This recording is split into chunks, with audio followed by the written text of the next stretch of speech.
নমস্কার বন্ধুরা, আমি আর আমার ননদ মিলে সেদিন চলে গেছিলাম শ্রী শ্রী বুড়া কালী মায়ের বিগ্রহ মন্দিরে। এটি অবস্থিত ধলঘাট পটিয়াতে।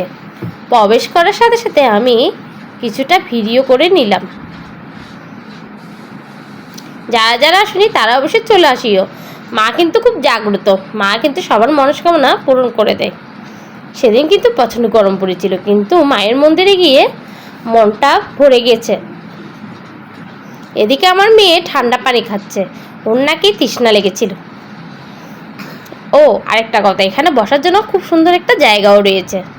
তারপরে আমরা হাঁটতে হাঁটতে চলে গেলাম মায়ের মুখখানা দর্শন করার জন্য। মায়ের মুখখানা কতই না মিষ্টি, মায়ের মুখখানা দেখে মনটা ভরে গেছে। প্রায় 2 থেকে 3 বছর হয়ে গেছে মায়ের কাছে আসি না।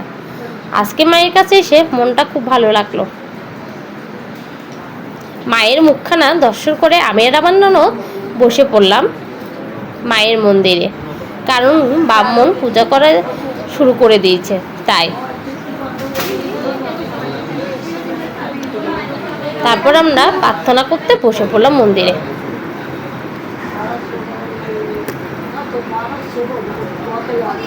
তারপরে চলে গেলাম আমি আর মেয়ে মায়ের সেবা কোলাতে। এক পাশে শিবলিঙ্গ আর এক পাশে মায়ের মন্দির।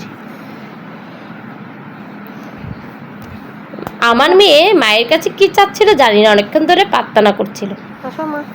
তারপর আমি মোমবাতিগুলো জ্বালিয়ে দিলাম। তারপরে আমার মেয়ে প্রার্থনা শেষ করা হলে আমাকে বলছিল, চলো মা আমরা 7 বার ঘুরে আসি মায়ের মন্দির। তারপর আমি ওর কথা মতো ওর পিছনে পিছনে হাঁটতে শুরু করলাম। ও আরেকটা কথা, মায়ের সেবা করতে বিবাহিত মেয়েরা তেল সিঁদুর দিয়ে থাকে। এটা অনেক আগ থেকে দিয়ে আসছে সবাই।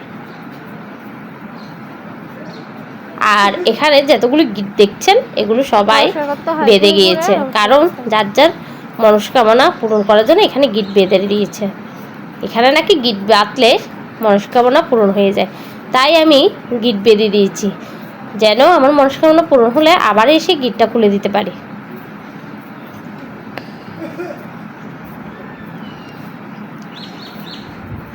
তারপর আমি আর মেয়ে 7 বার ঘোরা শেষ হলে বের হয়ে পড়লাম। বের হয়ে মায়ের মন্দিরের উদ্দেশ্যে রওনা দিলাম আবার। এদিকে কিন্তু মেলা বসেছিল, তাই আমি একটু গিয়ে দেখলাম। খুব দাম কিন্তু এখানে জিনিসগুলা। তারপর আমরা চলে গেলাম প্রসাদ খাওয়ার জন্য।